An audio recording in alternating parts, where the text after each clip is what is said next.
Hi there, cricket fans. Welcome back to your YouTube channel, The Cricket Analyst. And today, we are deep diving into the much anticipated test series between Australia and West Indies. I'm your host, Rishabh Jain, and we have got a lot to cover from Steven Smith's new role as opener to West Indies bringing seven uncapped players. But before we get started, make sure that you hit that subscribe button to subscribe my channel and let us know your predictions in the comments below.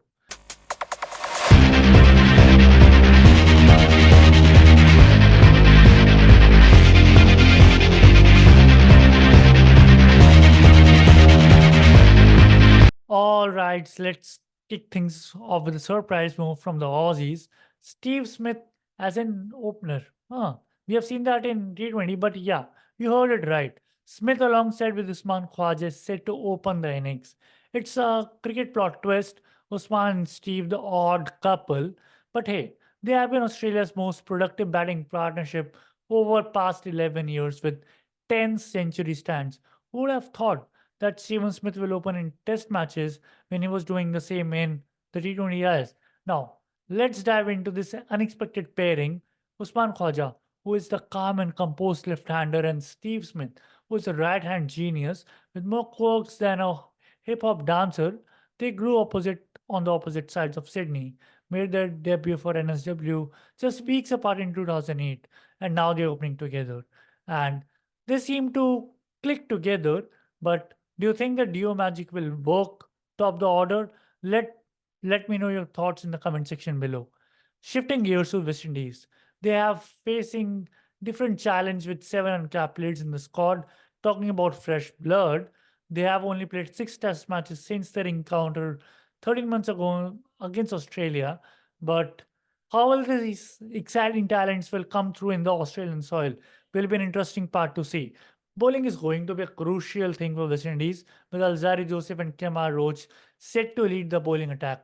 Last summer, they struggled to take wickets, but this time they armed with some lessons. But can the young Shemar Joseph bring some life to the pace attack? It's an interesting question to ask as we will be now looking at the squads and possible playing 11s. But talking about Australia first, Australia has made only one change with Stephen Smith stepping into the opener's role, where West Indies, on the other side, have introduced seven new faces. So, what do you think about the selection process of both the squad and, most important, Matt Renshaw has been added as the replacement of David Warner, who has recently been retired from Test cricket and ODI cricket, but Matt Renshaw has done his fair bit of part since last couple of years with the A side or with the Prime Minister 11 or the or Cricket Australia 11. He has done really well in the domestic circuit. So he has earned this spot. And drop your comments in the section below about what do you think about his selection in the squad. And now let's talk about the playing 11s. So playing 11s, the playing 11 is I think set most likely for Australia with Steve Smith and Usman Khawaja opening the batting. Labuschagne at number three. At number four, they have brought in Cameron Green, who has done really well for New South Wales, sorry, for Western Australia uh, in the domestic circuit, and he has batted for at number four for a long period of time. So I think he seems to be the best fit for number four. And then at number five, Travis Head, who has had a really amazing year, 2023, and Alex Carey at number six, number seven. They can go with Mitchell Marsh or up and down with Carey and Marsh. But Cummins, Hazelwood, Stark will be the three fast bowlers, and Nathan Lyon as the only spinner. And talking about West Indies, it's going to be an interesting choice because Brathwaite and Tangerine Chandrapal, I think the short choice for the openers. But at number three, it will be interesting to see if they go with McKenzie or Athanaze, because Mackenzie has done quite well in the, I would say, the practice match, but Athanasia was not far away from him.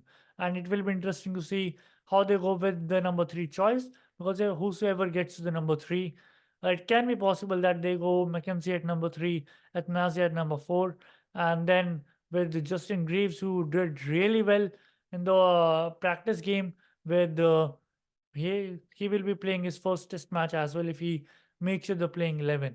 And then Kevin Hogg will be an interesting choice as well, who also did really well in the practice game against Cricket Australia 11. And then Joshua De Silva, who scored a century in the practice game, was looking really well, very composed in his batting innings. And then we will be watching some bowling all rounders there. Like I would personally play Kevin Sinclair ahead of any other fast bowler because he did pretty well with the ball as well as with the bat.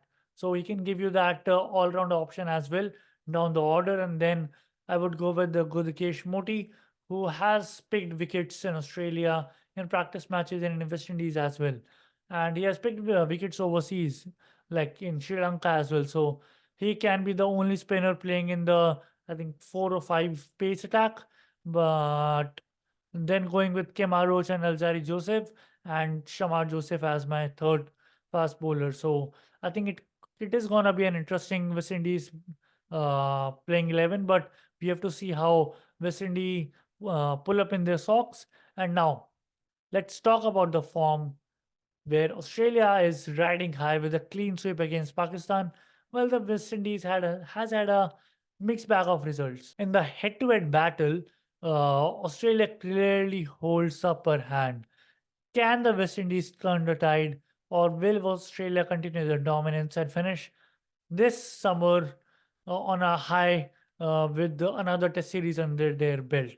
But talking about Stephen Smith, he has been a thorn in the West Indies side, averaging staggering 150 against them. Can he continue his love affair with Caribbean bowlers, and how will the West Indies bowler will cope up with the formidable Australian bowling attack? It's one of the series to be watch out for. The series will kick off at Adelaide Oval, a ground where Australia has had a fantastic record, but this time it's the day test match, not the usual day-night affair. Will this change in conditions affect the outcome? But what are your predictions for the series? Let me know in the comment section.